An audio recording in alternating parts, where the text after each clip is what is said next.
શ્રી પરમાત્મને નમઃ. મિત્રો, અગાઉના વિડીયોમાં આપણે શ્રીમદ ભગવદ્ ગીતા અધ્યાય 1-13 જોયા. શ્રી વારાહ પુરાણ અનુસાર કહેવાયું છે કે દરેક અધ્યાયને અંતે શ્રીમદ ભગવદ્ ગીતાનું મહાત્મ્ય વાંચવું ખૂબ જ આવશ્યક છે.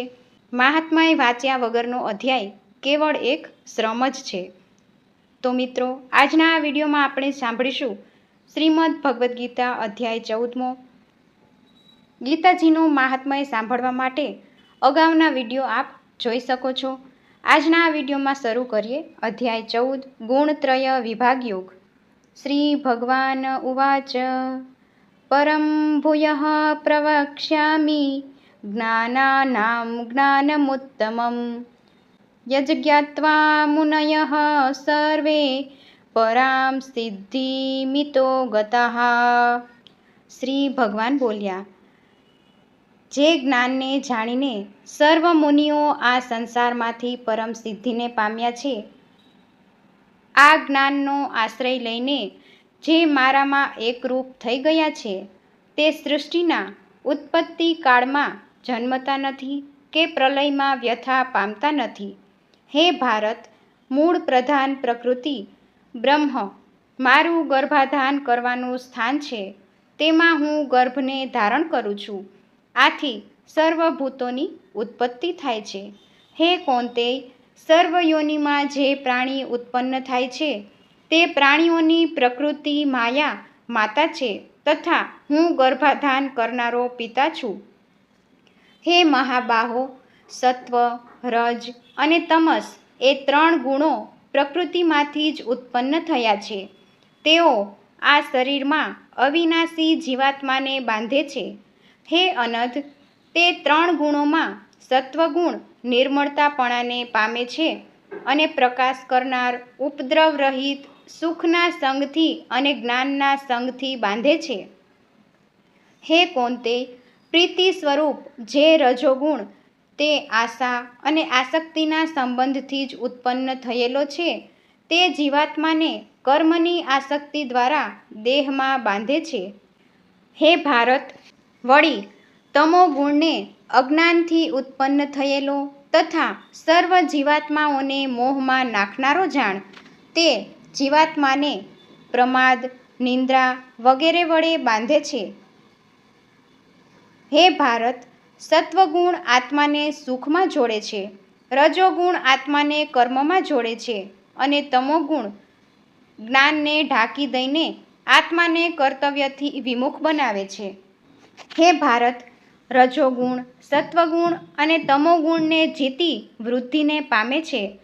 તમોગુણ, સત્વગુણ અને રજોગુણને જીતીને વૃદ્ધિ પામે છે. દેહમાં સર્વ ઇન્દ્રિયોમાં જ્યારે જ્ઞાનનો પ્રકાશ પડે ત્યારે સત્વની વૃદ્ધિ થાય છે એમ માનવું. હે ભરત શ્રેષ્ઠ, લોભ, પ્રવૃત્તિ, કર્મારંભ, ઉચ્છૃંખલતા અને ઈચ્છા એ સર્વ ચિહ્નો રજોગુણના વધવાથી ઉત્પન્ન થાય છે. વિવેકનો નાશ, કંટાળો, દુર્લક્ષ અને મોહ એ તમોગુણના વધવાથી ઉત્પન્ન થાય છે. સત્વગુણની વૃદ્ધિ થઈ હોય ત્યારે પ્રાણી મૃત્યુ પામે તો તે મહત્વાદિકને જાણનારા લોકોને જે ઉત્તમ લોકોની પ્રાપ્તિ થાય છે, તે ઉત્તમ લોકમાં જાય છે. રજોગુણની વૃદ્ધિ થઈ હોય ત્યારે પ્રાણી મૃત્યુ પામે તો કર્મમાં આસક્તિ રાખનાર પ્રાણીઓમાં જન્મે છે અને તમોગુણની વૃદ્ધિ થઈ હોય ત્યારે પ્રાણી મૃત્યુ પામે તો તેનો પશુ આદિ મૂઢ યોનિમાં જન્મ થાય છે. પુણ્ય કર્મનું ફળ સાત્વિક અને નિર્મળ જાણવું, રજોગુણનું ફળ દુઃખદ અને તમોગુણનું ફળ અજ્ઞાન જાણવું. સત્વગુણમાંથી જ્ઞાન, રજોગુણમાંથી લોભ અને તમોગુણમાંથી આળસ, મોહ અને અજ્ઞાન ઉત્પન્ન થાય છે. જે સત્વગુણી હોય છે તેઓ દેવ યોનિમાં જાય છે. રજોગુણી મનુષ્ય યોનિમાં જાય છે અને તમોગુણી કનિષ્ઠ ગુણમાં રત રહી પશુ યોનિ પામે છે. જીવાત્મા જ્યારે આ 3 ગુણોથી ભિન્ન કરતા બીજા કોઈ નથી એમ સમજે છે અને પોતાના ગુણોને અતીત સમજે છે, સમજે છે ત્યારે તે મારા સ્વરૂપને પામે છે. જીવ દેહ દ્વારા ઉત્પન્ન થયેલા ત્રણેય ગુણોને અતિક્રમી જન્મ, મૃત્યુ, વૃદ્ધાવસ્થા વગેરે દુઃખોથી મુક્ત થઈ મોક્ષને પ્રાપ્ત કરે છે. અર્જુન બોલ્યા, હે પ્રભુ, આ ત્રણેય ગુણોનો ત્યાગ કરીને આગળ વધેલા જીવને કેવી રીતે જાણવો? તેનો આચાર કેવો હોય અને તે ત્રણેય ગુણોને કેવી રીતે ઓળંગી જાય?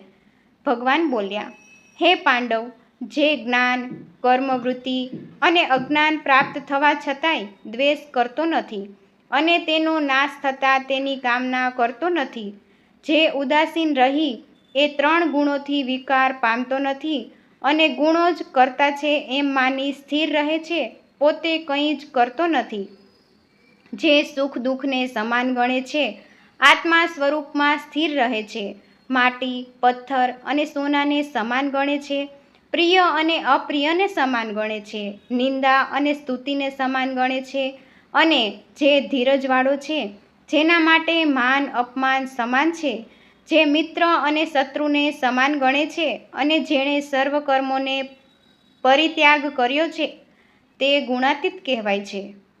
જે એકનિષ્ઠ ભક્તિથી મારી સેવા કરે છે, તે આ ત્રણેય ગુણોને શ્રેષ્ઠ રીતે જીતી બ્રહ્મ સ્વરૂપ થવાને યોગ્ય બને છે.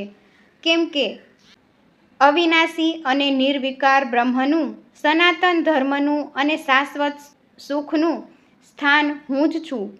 ઓમ તત્સદિતિ. શ્રીમદ્ ભગવદ્ ગીતા સુપનિષત્સુ બ્રહ્મ વિદ્યાયામ યોગશાસ્ત્રે શ્રી કૃષ્ણાર્જુન સંવાદે ગુણત્રય વિભાગ યોગો નામ ચતુર્દશો અધ્યાયઃ સંપૂર્ણમ. ગુણત્રય વિભાગ યોગ નામનો 14મો અધ્યાય સમાપ્ત. જય શ્રી હરિ.